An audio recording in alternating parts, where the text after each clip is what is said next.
अस्सलाम वालेकुम। आपको आज के प्रोग्राम में खुशामदीद। इस हफ्ते कुछ बड़ी खबरें मीडिया पर छाई रही। एक तो सबसे पहले जो साकिब निसार साबिक चीफ जस्टिस ऑफ पाकिस्तान, उनकी मुबैना ऑडियो का जो मामला था जो सामने आई, उस पर जो है वो बहुत ज़्यादा बात होती रही। उस पर अभी भी एक दूसरे पर जो है वो सियासी जमातों की तरफ से इल्ज़ामात जो है वो लगाए जा रहे हैं, लेकिन कुछ अहम पेशरफ्त इस मामले के अंदर भी हुई है। एक तो आज इस ऑडियो की तहकीकात के लिए कमीशन बनाने की जो है वो एक दरख्वास्त इस्लामाबाद हाई कोर्ट के अंदर आई है, और ये दरख्वास्त जो है ये सिंध हाई कोर्ट बार के सदर सलाउद्दीन अहमद और जुडिशल कमीशन मेंबर की तरफ से अदालत के अंदर दरख्वास्त ये दायर की गई है। लेकिन गुज़िश्ता रोज़ भी इस हवाले से एक अहम फैसला आया था जब नईम नवाज़ और शाहिद खाकान अब्बासी के ख़िलाफ़ तौहीन अदालत की जो दरख्वास्त थी उसे इस्लामाबाद हाई कोर्ट के चीफ जस्टिस अतर मिन्नल्ला ने इस दरख्वास्त को नाकाबिल समात करार देते हुए जो है वो मुस्तरद कर दिया था। फवाद चौधरी ने आज भी मुस्लिम लीग नून पर जो है वो तनकीद की है। दूसरी तरफ जो स्टैंडिंग कमेटी ऑफ इंफॉर्मेशन है उसने भी इस हवाले से जो है वो नोटिस जो है वो जारी करने का फ़ैसला किया। बहरहाल ये मामला जो है वो इस हफ्ते जो है वो इस पर बहुत बात होती रही, लेकिन इस मामले को मंतकी अंजाम तक किस तरह से पहुंचाया जा सकता है, इस मामले पर जो सियासत हो रही है, कौन ये सियासत कर रहा है, एक तो सबसे पहले प्रोग्राम में आज इस हवाले से जो है वो बात होगी। दूसरा, इस हफ्ते EVM के इस्तेमाल के हवाले से भी कुछ इम्पॉर्टेंट डेवलपमेंट्स हुई हैं। एक तो इस्लामाबाद के जो बल्दियाती इंतखाबात हैं उनके हवाले से एक ऑर्डिनेंस आया कि इन बल्दियाती इंतखाबात के अंदर जो आई वोटिंग भी होगी और EVM का इस्तेमाल भी होगा। फिर इलेक्शन कमीशन ऑफ पाकिस्तान ने वसाइल के हवाले से हुकूमत पाकिस्तान को जो है वो ख़त लिख दिया है और ये कहा है कि इस हवाले से अगर EVM इस्तेमाल जो है वो होनी है आने वाले इंतखाबात में, तो उस हवाले से वसाइल जो है वो हुकूमत उनको मुहैया की जाए। पहले ही बड़ी ताख़ीर हो चुकी है। फिर दूसरी तरफ जो है वो मुस्लिम लीग नून के जो सदर हैं और अपोजिशन लीडर शहबाज शरीफ, उन्होंने डस्का इलेक्शन के हवाले से एक ख़त लिखा है और कहा है कि जो कानूनी कार्रवाई है, वो रिपोर्ट जो आई थी उसकी नज़र में वो कानूनी कार्रवाई अफसरान के ख़िलाफ़ की जाए जिन्होंने डस्का इलेक्शन में जो है वो जिन पर धांधली के इल्ज़ामात हैं। तो ये इम्पॉर्टेंट ख़बरें हैं EVM के हवाले से, लेकिन अहम सवाल ये है कि क्या अब जो है वो बिल पास हो चुका, लेकिन उससे जो अगला मरहला है जहाँ पर EVM इस्तेमाल होनी है, क्या EVM के इस्तेमाल के लिए पाकिस्तान की सियासत, पाकिस्तान का जो सियासी निज़ाम है और हमारा इलेक्शन का जो निज़ाम है, क्या ये तैयार है या नहीं, ये एक अहम सवाल है जिस पर आज के प्रोग्राम में बात होगी। और फिर साथ ही साथ बल्दियाती इंतखाबात का भी जिक्र करेंगे। पंजाब काबीना ने जो है वो इस हफ्ते बल्दियाती इंतखाबात का जो मसवदा था, जो कानून था, उसकी मंजूरी दे दी। सिंध ने भी जो है वो एक तरमीमी बिल गुज़िश्ता रोज़ इस हवाले से पास किया। KP के अंदर 19 दिसंबर को अब पहले मरहले के इंतखाबात होने। तो बल्दियाती इंतखाबात का मामला ये बहुत देर से चल रहा है, लेकिन क्या अब बल्दियाती इंतखाब बाकी होने जा रहे हैं, और अगर अभी तक नहीं हुए तो उसमें रुकावट जो है वो कौन है, इस पर भी जो है वो प्रोग्राम में जो है वो बात करेंगे। वेरी क्विकली एक बड़ा एक्सट्रीम पैनल जो है वो मेरे जो ज्वाइन कर रहा है। मियाँ जावेद लतीफ़ साहब मेरे साथ लाहौर स्टूडियोज़ में मौजूद हैं, सीनियर रहनुमा है मुस्लिम लीग नून के। बहुत शुक्रिया मियाँ जावेद लतीफ़ साहब। और शिबली फराज साहब मिनिस्टर हैं वफाक के वज़ीर साइंस एंड टेक्नोलॉजी के पाकिस्तान तहरीक इंसाफ से, वो आज की इस डिबेट में जो है वो हमारे साथ मौजूद होंगे। शिबली फराज साहब, आपका बहुत शुक्रिया। मैं ये जो पहले जो साकिब निसार साहब की जो मुबैना ऑडियो वाला मामला है, इससे गुफ्तगू का आगाज़ कर लेते हैं और उसके बाद फिर EVM पर जो है वो बात करेंगे, क्योंकि वो बड़ी डिटेल डिस्कशन जो है वो उसके ऊपर जो है वो करनी है। शिबली फराज साहब, ये जुडिशल कमीशन की कहीं पर बात हो रही है, कहीं पर ये कहा जा रहा है कि एक दूसरे को कहा जा रहा है कि आप अदालत में चले जाएं, वो आपसे कह रहे हैं कि अदालत में चले जाएं। कुछ वक्त गुजरा है, अब ऐसा लगता है कि ये जो डस्ट थी ये थोड़ा सेटल डाउन हुई है। आपकी नज़र में इस मामले को मंतकी अंजाम तक किस तरह से पहुंचाया जा सकता है, और अगर सियासत हो रही है तो कौन इस पर जो है वो सियासत कर रहा है? देखिए, सबसे पहले तो हमने ये देखना है कि ये किन मौक़ों पर इस किस्म की चीज़ों को डाल दिया जाता है मार्केट में, जिससे कि एक स्मोक स्क्रीन सी क्रिएट कर दी जाती है, जिससे कि जो असल हक़ाइक़ है, जो पस मंज़र है, वो जो है तो छुप जाए, और जो है एक ऐसी बहस शुरू कर दी जाए जिसका कि ये तासुर मिलने की ये तासुर क्रिएट करने की कोशिश की जाए कि जिस तरह के जो जुडिशरी है उस पर सवालात उठा दिए जाएं। हमने ये देखा है कि पीएमएल नून का ये एक वतीरा रहा है, और जहां तक कि जुडिशरी का मामला है तो इनका रिकॉर्ड जो है तो काफ़ी तारीख है और काफ़ी शर्मनाक है। वो इस तरह से कि पूरी पाकिस्तान जानता है कि जो मलिक क़य्यूम का जो टेप्स थे, इस तरह और जो भी मलिक अरशद हो गया, इस किस्म की और जो चीज़ें हैं वो ये करते रहते हैं। गाहे बगाहे इन्होंने ब्लैकमेलिंग का भी एक तरीका अपनाया हुआ है। इन्होंने माजी में धौंस के जरिए, लालच के जरिए, इस किस्म की चीज़ों में इन्होंने जुडिशरी, देखे ना, जो आज कंप्लेन करते हैं कि जुडिशरी के बारे में सवालात उठा रहे हैं, ये वही लोग हैं जिनकी कि माजी में 30-30 साल से 35-40 साल से हुकूमतें रही हैं। तो इनसे हम ये पूछना चाहते हैं कि आपने इस मुल्क को क्या निज़ाम दिया। आज अगर हमारे 3 साल में ये इतनी चीज़ें, ये सवालात करते हैं जिससे कि 3 साल में हम ये जो इतनी इन्होंने चीज़ें इन्होंने क्रिएट की हैं जिसमें कि पूरे इदारों का बेड़ा गर्क किया है, उस सूरत हाल में तो इनका तो बनना ही नहीं चाहिए, इनसे सवाल बनना नहीं चाहिए।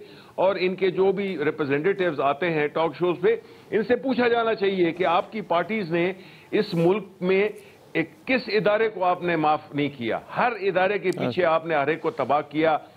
अपनी शिबली फराज साहब, चले अब मुझे ये बताइए कि व्हाट इज योर टेक। एक सेकंड, एक ऑडियो है वो आ गई है। नहीं, मैं ये बता, आप ये कह रहे हैं, अच्छा मेरी जरा सवाल जरा सुन लें जरा, ताकि मैं चाहता हूं जरा उस पर भी आप साथ ही बात कर दें कि एक ऑडियो आ जाती है, वो मैं उसी पे बात कर रहा हूं बाय द वे। अच्छा, वो आपका कहना है कि ये ठीक नहीं है। अब इस पे जो सियासत हो रही है, इसको क्लोज किस तरह से किया जा सकता है, सारी बहस को किस तरह से नतीजे पे पहुंचा जा सकता है? इसका क्लोज देखें, पहली बात तो ये है कि इन लोगों को, इनको ये इनका एक पैटर्न है, ये इनका तरीकाकार बन गया है। ये लोग सियासी तौर पे तो चूंकि इनवैलिड हो चुके हैं, तो अब इनका काम यही है कि जब भी इनकी इसका जो, अगर आप हल मुझसे पूछते हैं ना, मैं उसका जवाब बताता हूं एक लाइन में बताता हूं कि देखें, बजाय ये ड्रामे करने के, पाकिस्तान मुस्लिम लीग की जो लीडरशिप है जिसमें कि मरियम नवाज और जिसमें नवाज शरीफ हैं, वो अदालत को अपनी रसीदें दिखा दें तो ये बहस व मुबाहिसा वंस एंड फॉर ऑल खत्म हो जाएगा।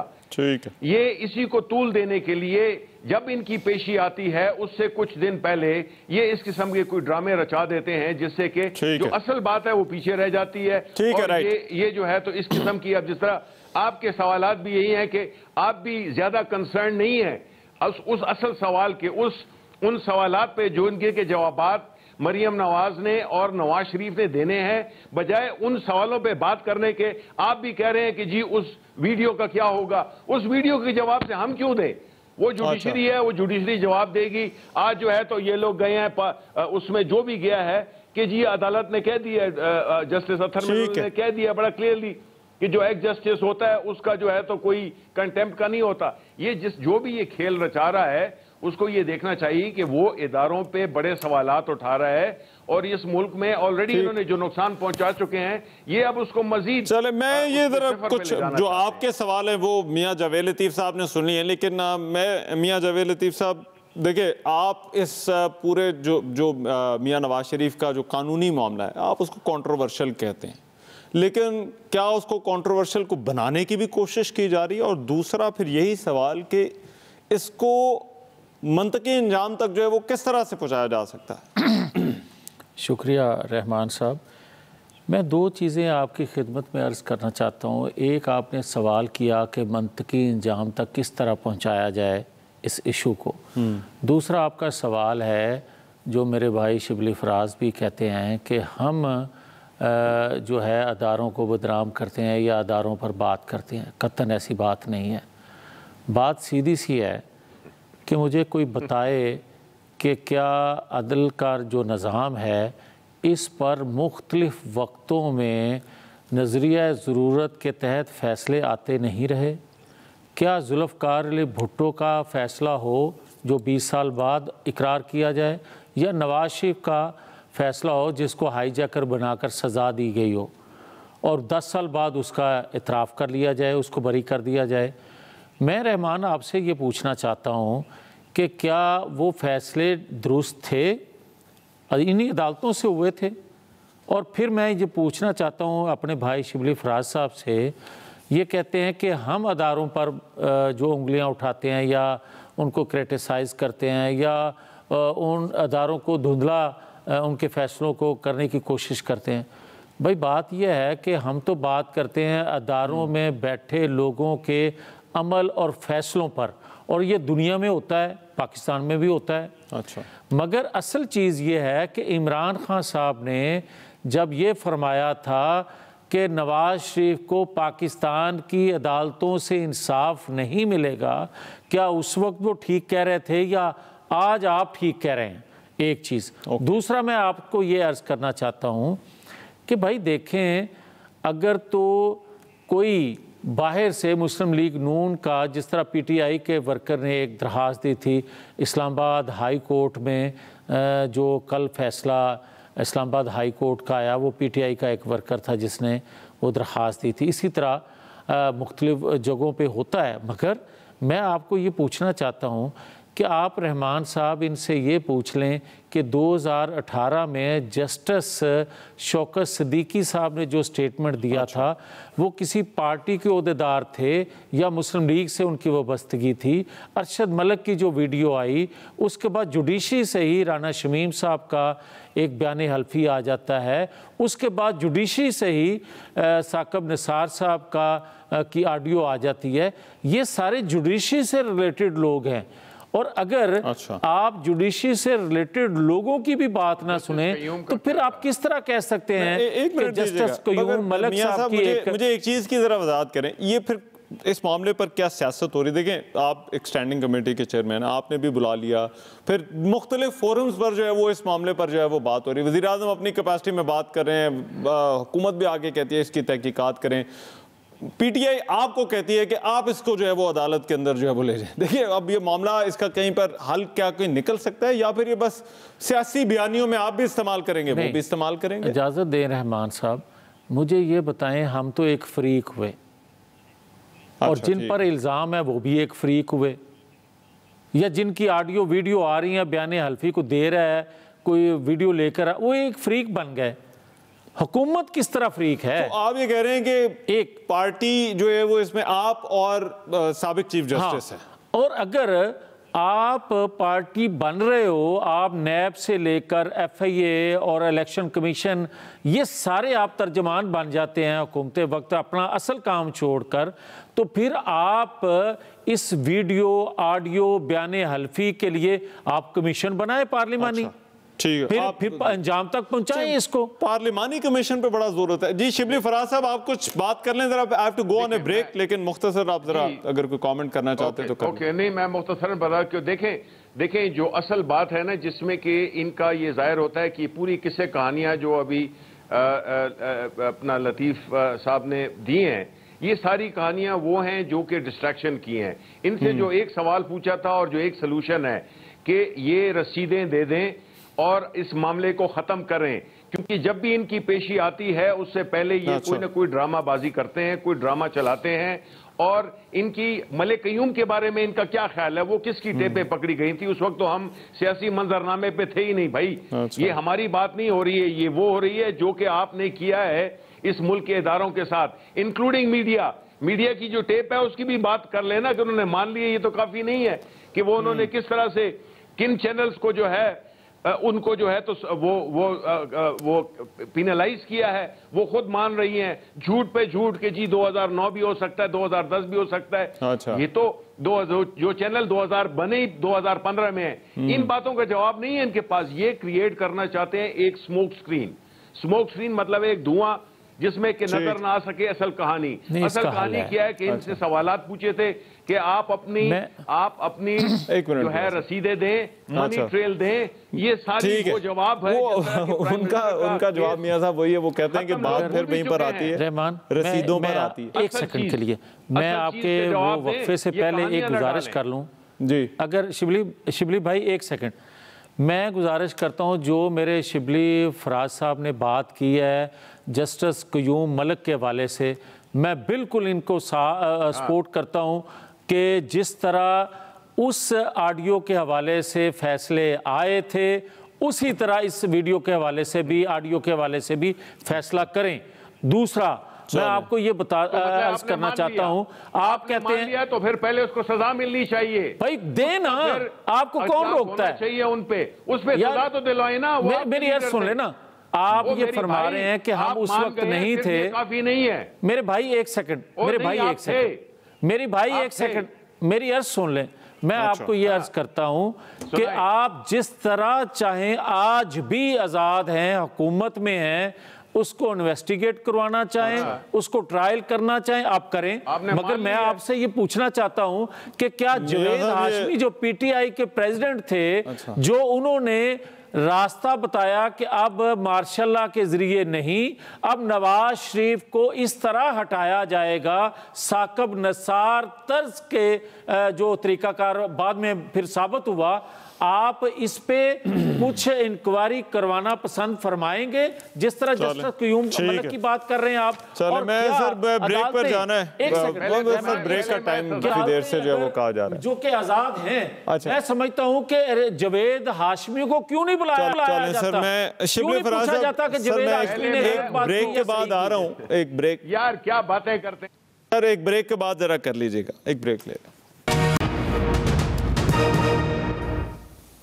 ब्रेक के बाद प्रोग्राम में एक मरतबा फिर से खुशामदीद। इस हफ्ते ईवीएम के इस्तेमाल के हवाले से भी बात होती रही है। अब ये कानून तो बन चुका है और इसकी तैयारी पर बात हो रही है, और इस्लामाबाद का जो बल्दियाती इंतखाब है उसके हवाले से भी ऑर्डिनेंस है, लेकिन बहुत डेवलपमेंट हो रही है इसके ऊपर, और हुकूमत भी बड़ा हंगामी बुनियादों पर चाहती है कि अगला जो आने वाला इलेक्शन है वो ईवीएम से ही हो। मियाँ जावेद लतीफ़ साहब, अब ये कानून तो बन चुका है, तो क्या आप बतौर पार्टी अब इसको तस्लीम करके इस प्रोसेस को किस तरह से बेहतर बनाना है उस पर बात नहीं कर सकते हुकूमत के साथ?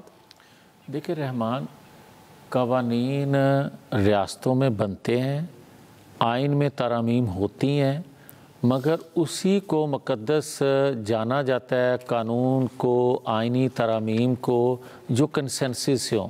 अच्छा। और कोई भी हुकूमत वक्त इस बात पर ज़ोर देती है और उसकी ज़िम्मेवारी ज़्यादा होती है कि कंसेंसस से कवानीन बनाए जाएं।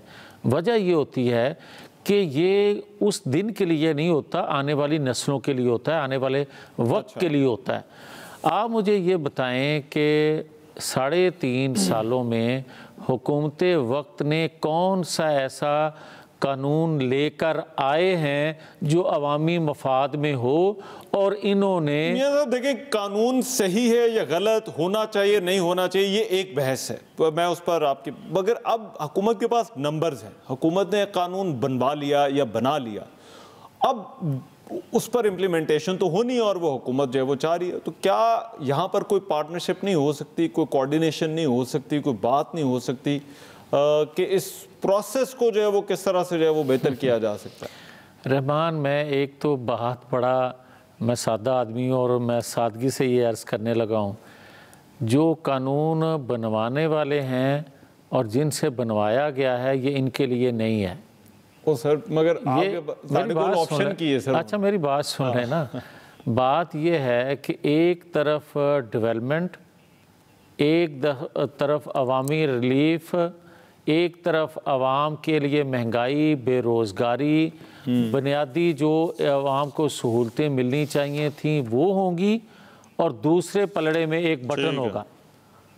अवामी रिलीफ के काम कोई हुकूमत वक्त करे ना करे, महंगाई पर कंट्रोल करे ना करे, बुनियादी ज़रूरतें आवाम की पूरी करे ना करे, जिसके हाथ में बटन होगा वो आइंदा मुंतखब हो जाया करेगा। अच्छा। तो फिर कौन करेगा इस जमहूरी मुल्क में या जमहूरी दौर में जमहूर के लिए कोई काम? अच्छा। तो मैं कहना ये चाहता हूँ रहमान साहब कि खुदा के लिए अपनी ज़िद और अपनी ज़रूरत समझते हुए ऐसे कवानीन मत बनाए जाएं जिस पर अवाम का एतमाद ना हो। ये आप उनको खबरदार करें। लेकिन शिबली फराज साहब, अब ये दो सवाल हैं। एक सवाल तो मैं खबर के लिए पूछ रहा हूँ, आप बतौर साइंस एंड टेक्नोलॉजी के मिनिस्टर के, ये आपकी डोमेन है।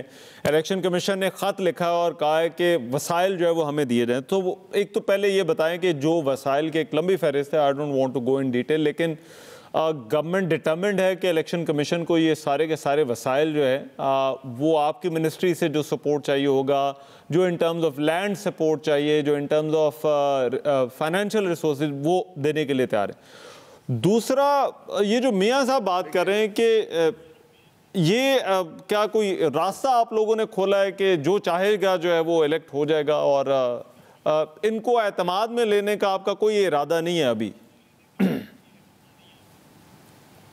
देखें, पहली बात तक जहाँ तक के इलेक्शन कमीशन ऑफ पाकिस्तान का ताल्लुक है, उनके जो मसाइल हैं, चाहे वो कैपेसिटी इशू हो या वो फाइनेंशियल हो या वो लॉजिस्टिकल हो, जो भी मसाइल हैं, जाहिर है कि हमारा ये एक आईनी इदारा है और हमारी कोशिश यही रही है और इंशाल्लाह आगे भी यही होगी कि गवर्नमेंट ने एक मिनिस्ट्रियल कमेटी बना दी है, जिसको कि प्राइम मिनिस्टर साहब ने बनाई है, जिसको कि मुझे उन्होंने इसका हेड बनाया है। तो मेरी तो कोशिश यही होगी कि हम न सिर्फ उनके मसाइल को, जो भी ये कमेटी बनी इसीलिए है कि जो भी उनके मसाइल हैं, जो फैसिलिटेशन है, जो भी इससे रिलेटेड इश्यूज हैं, उसको एक बड़े पॉजिटिव तरीके से उसको हल किया जाए और इंशाल्लाह इसी तरह होगा। अब दूसरी बात ये आती है कि ये जो मसाइल हैं, देखें मसाइल तो होते हैं, कोई भी चीज़ जब आप नई शुरू करते हैं, एक सिस्टम शुरू करते हैं, एक नई तब्दीली लाते हैं, उसके लिए जो स्टेटस को की फोर्सेस हैं वो तो हमेशा जो है तो उसके अपोज करेंगी। वो लोग जो कि पुराने सिस्टम के बेनिफिशरी थे वो तो इसको अपोज करेंगे। अब हमारी अभी भी मैं इस प्लेटफॉर्म से मैं यही अपोजिशन से ये रिक्वेस्ट करता हूं कि उन्होंने जो अपोजिशन करनी थी वो उन्होंने कर ली। अब एक कानून बन गया है, तो अगर वो कानून की बालादस्ती में, जमहूरियत की मजबूती में और इंतखाबात की शफाफियत में यकीन रखते हैं तो उनको फिर साथ देना होगा। मशवरे दें, आए मशवरे दें किस तरह से इसको बेहतर किया जा सकता है, क्योंकि करना तो है। अब एक मुखालिफत, अगर आप मुखालिफत देखिए शिबली साहब, वो टेक्नोलॉजी के इस्तेमाल पे तो बात वो कहते हैं कि टेक्नोलॉजी इज़ वन, ये काउंटिंग का जो है वो प्रोसेस है, लेकिन ये जो डस्का इलेक्शन का बार बार हवाला देती है, गुज़िश्ता रोज़ ये अपोजिशन लीडर ने भी जो है वो ख़त लिखा इलेक्शन कमीशन को, और इसमें दूसरा मसला जो आप लोगों के साथ है वो आपका इलेक्शन कमीशन का जो एक ट्रस्ट डेफिसिट है। जब बयानात आए जिसमें इलेक्शन कमीशन को आपके कुछ मिनिस्टर्स की तरफ से माउथ पीस भी कहा गया अपोजिशन का, तो वो ये आपको लगता है ये जो दोनों चैलेंजेस हैं ये भी जो है वो आप एड्रेस कर रहे हैं as head of ministerial committee जो इस पूरे प्रोसेस को ओवरसी करेगी? देखें, जहां तक कि पहले आपके सवाल का ताल्लुक है, जो लेटर लिखा है leader of the opposition election commission of Pakistan, तो ये उनका मामला है और वो इस पे फैसला करेंगे। नंबर 2, उसके बावजूद इसके कि हमारी कुछ उस पूरे इशू के बारे में हमारी सीरियस ऑब्जर्वेशंस हैं, लेकिन ये उनका मामला है, वो तय करेंगे। दूसरी बात ये है कि जहां तक कि इसका ताल्लुक है, सॉरी आपका सेकंड क्वेश्चन क्या था? दूसरा मैं आपसे ये पूछ रहा था कि एक तो ट्रस्ट डेफिसिट है ना जो आपका और इलेक्शन कमीशन का। ट्रस्ट डेफिसिट, जी जी।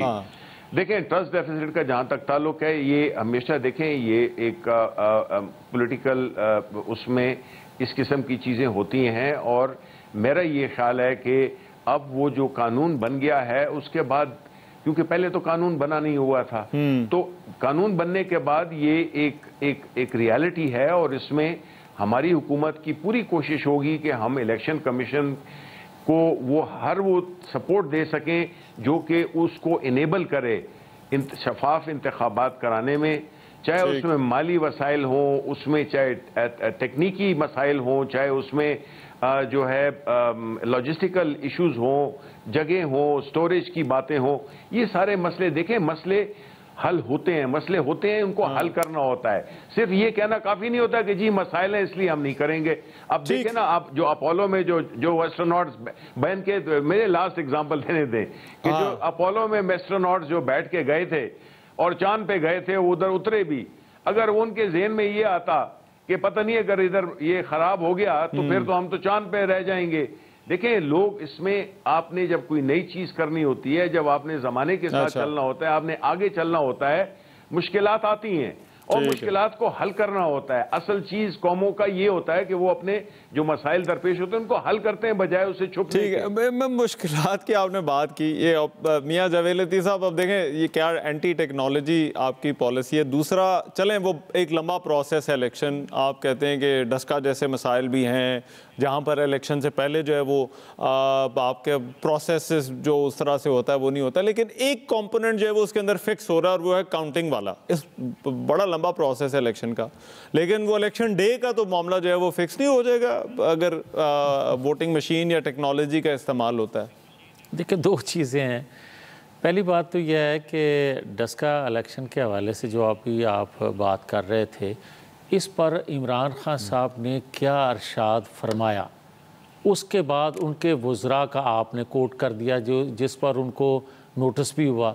मैं आपसे ये अर्ज़ करना चाहता हूँ कि पाकिस्तान की तारीख़ में पहली दफ़ा अगर इंडिपेंडेंट है इलेक्शन कमीशन, एक अदारा जो मेरे भाई शिबली फराज साहब भी मान रहे हैं कि वो इंडिपेंडेंट हैं, तो फिर अगर उन्होंने एक इन्वेस्टिगेशन की और अपनी रिपोर्ट मुरतब करके पब्लिक कर दी, हुकूमत वक्त को भिजवा दी, उस पर एक्शन को हुआ। चले सर, 10 मसाइल हैं, उनमें से एक मसला काउंटिंग भी है ना यार। चले अगर एक मसला हल हो जाए, मेरी अगर गुजारिश सुन लें। अच्छा, मैं रहमान आपसे तो मेरी बात पूरी हो, सवालात के जवाब दें यार, आप घूमते घामते हैं इधर उधर। अच्छा, एक सवालात का जवाब देना। अच्छा, जिस तरह शिबली साहब आप कहेंगे मैं तो सर इतनी गुजारिश कर रहा हूँ कि अगर इलेक्शन में 10 मसले हैं पाकिस्तान में, उसका जवाब दें यार। जो आप मेरे भाई हैं, जो आप ख्वाहिश करेंगे कि ये जवाब दूं, मैं वही दे दूंगा। मेरी गुजारिश ये है कि अगर लेट्स से आप कहते हैं इलेक्शन में 10 मसले, उनमें से एक मसला काउंटिंग का है, वो ये मशीन अगर हल कर देती है, मसला हल हो जाता है। मैं आपको ये अर्ज कर रहा हूँ कि पाकिस्तान में 74 सालों से बेशुमार कवानीन बने इलेक्शन को साफ शफाफ बनाने के लिए। मसला कहाँ खड़ा होता है? मसला खड़ा होता है नीयत का, मसला खड़ा होता है ताकत का, मसला खड़ा होता है जिसके पास इख्तियार होता है। मसला ये है कि आप अगर इजाजत हो ये इधर इसी पॉइंट से, ये नियत और ताकत वाले पॉइंट से जरा कंटिन्यू कीजिए। ब्रेक का कहा जा रहा है, मैं एक ब्रेक लेता हूँ, वापस आते हैं मियां जावेद लतीफ साहब से स्टार्ट करेंगे।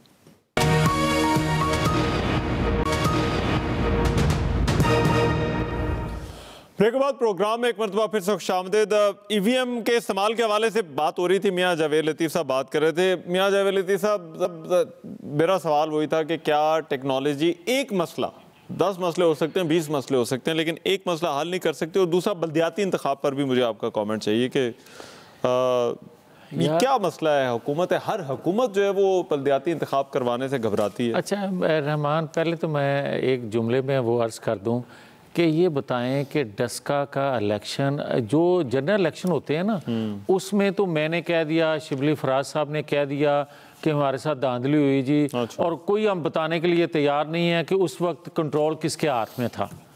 मगर डस्का का इलेक्शन तो यार मुकम्मल तौर पे इंतज़ामिया कंट्रोल आपके हाथों में था।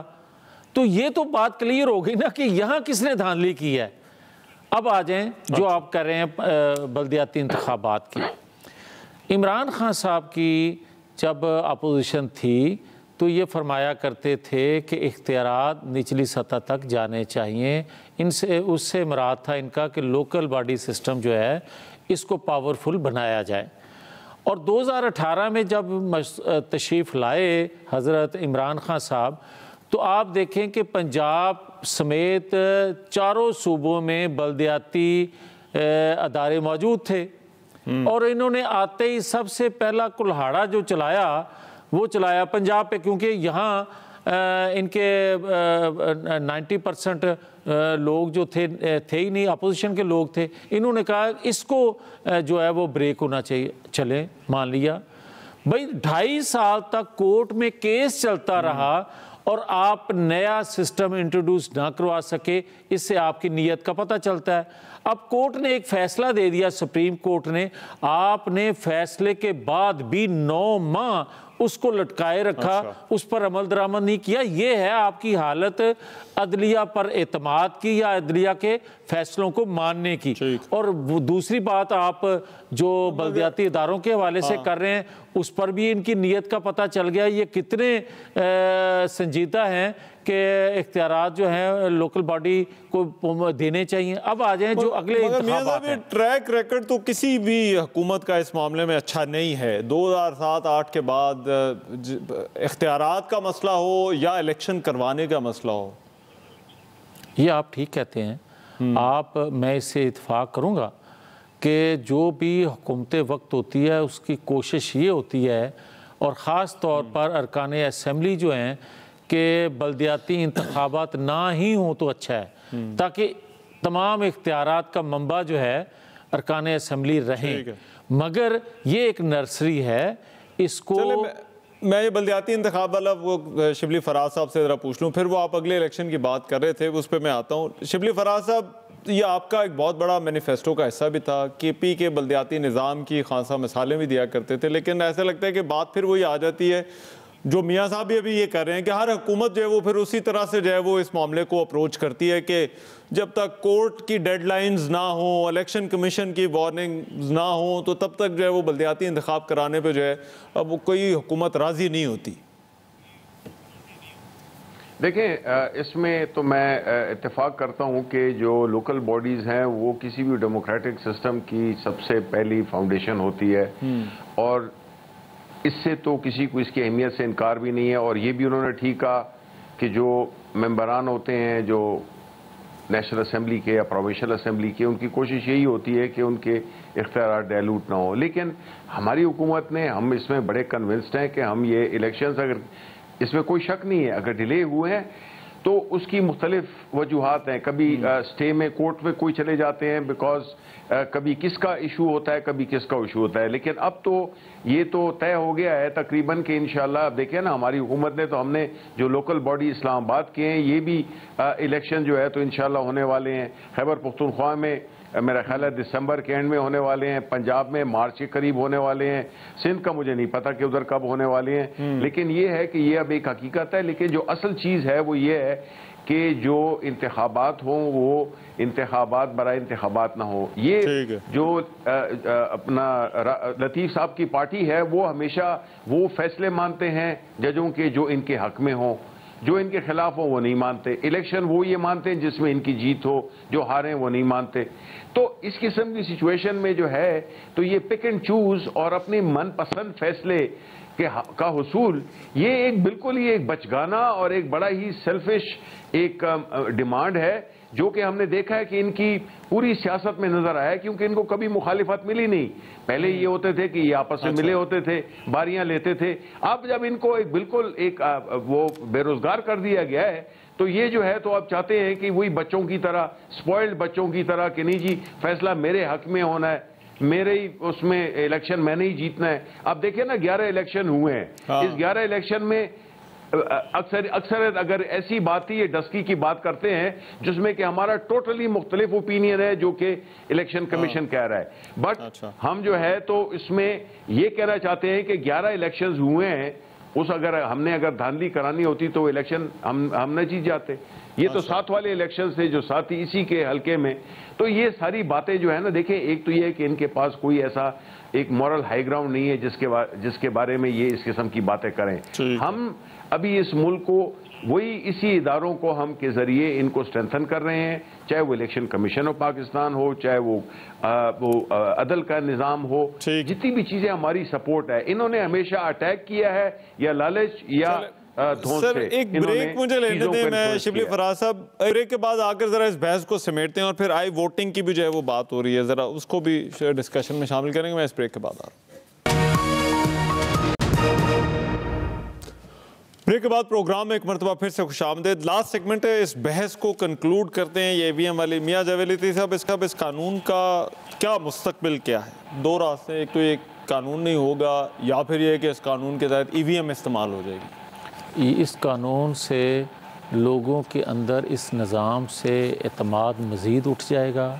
लोग समझते हैं कि हमारा जो हमने एक जद्दोजहद की पिछले 70 सालों से लोगों ने कि हमारे वोट का तकद्दस जो पमाल होता है, हमारे वोट डालते किसी को निकलता रहमान का है, वो नहीं होना चाहिए, वोट चोरी होता है।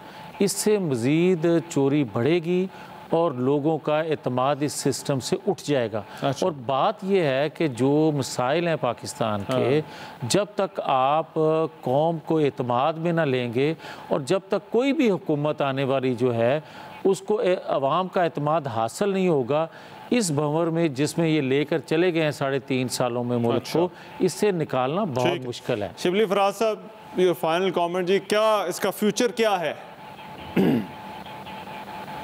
देखें जी, फ्यूचर बिल्कुल बड़ा पॉजिटिव है और ये उन्हीं इलेक्शंस का जिक्र कर रहे हैं जिसमें कि कई दफ़ा इनकी अपनी पार्टी इलेक्ट हुई है, तो जाहिर है कि ये अपने ही इलेक्शन को डूबियस बना रहे हैं।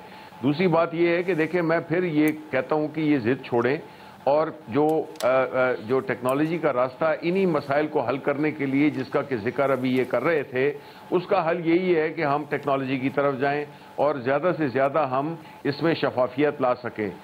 इलेक्ट्रॉनिक वोटिंग मशीन या इंटरनेट वोटिंग अपने जो हमारे ओवरसीज पाकिस्तानीज हैं, ये अब एक हकीकत है। अब ये हकीकत है, अब इससे छुपने की कोशिश ना करें, बल्कि इसमें अपना हिस्सा डालें, ताउन करें और मुखालिफत बराए मुखालिफत छोड़ें, ताकि ये इलेक्शन जो है तो एक बड़े शफाफ और एक काबिल एतबार इलेक्शंस हों। अच्छा, मगर ये ओवरसीज पाकिस्तानियों का जो है ये आई वोटिंग, आप मतलब ज़ाहिर बात है सबसे बड़ा कंसर्न तो यही है, जाते जाते मैं ये पूछ रहा हूँ कि ये सिक्योर है सिस्टम या नहीं। और बात भी मियाँ साहब ने वहीं से शुरू की थी कि ये कोई और इस्तेमाल करेगा इलेक्ट्रॉनिक वोटिंग मशीन या आई वोटिंग। देखें जी, अगर समझते हैं कि मैनुअल सिस्टम ज़्यादा आसान है और वो इनके लिए भी आसान है, उन लोगों के लिए जो कि इलेक्शंस में ठप्पे लगाते हैं, वो लोग जो कि बैलेट पेपर्स को ज़ाया करते हैं, वो लोग जो कि बैलेट पेपर जाली अंदर डालते हैं, डब्बों में डालते हैं, इस सारी चीज़ का कला कमा होगा। और वो लोग जो कि फॉर्म 45 में फिगर्स चेंज करके और जो हारे हुए को जिता देते हैं और जिताए हुए को हरा देते हैं कि रात को वैसे भी होता है और वो जो है तो सुबह हार गया होता है। इस सारे मसाइल को हल करने के लिए मशीन और नो मशीन बर वक्त 5 बजे, ठीक है, मशीन और नो मशीन, मियाँ साहब कहते हैं ये तो काम वैसे भी हो सकता है जिस पर आपके शकूक व शुबहात है, वो और आसानी हो जाएगी। पहले सुबह इंतज़ार करना पड़ता था कि धांधली हो रही है, अब 5 बजे हो जाया करेगी, जल्दी फारिग हो जाएंगे। बहुत शुक्रिया, बहुत शुक्रिया मियाँ जावेद लतीफ़ साहब, शिबली फराज साहब हमारे साथ आज की डिस्कशन में मौजूद है। प्रोग्राम से इतना ही, इजाज़त दीजिए, अल्लाह ने के बाद।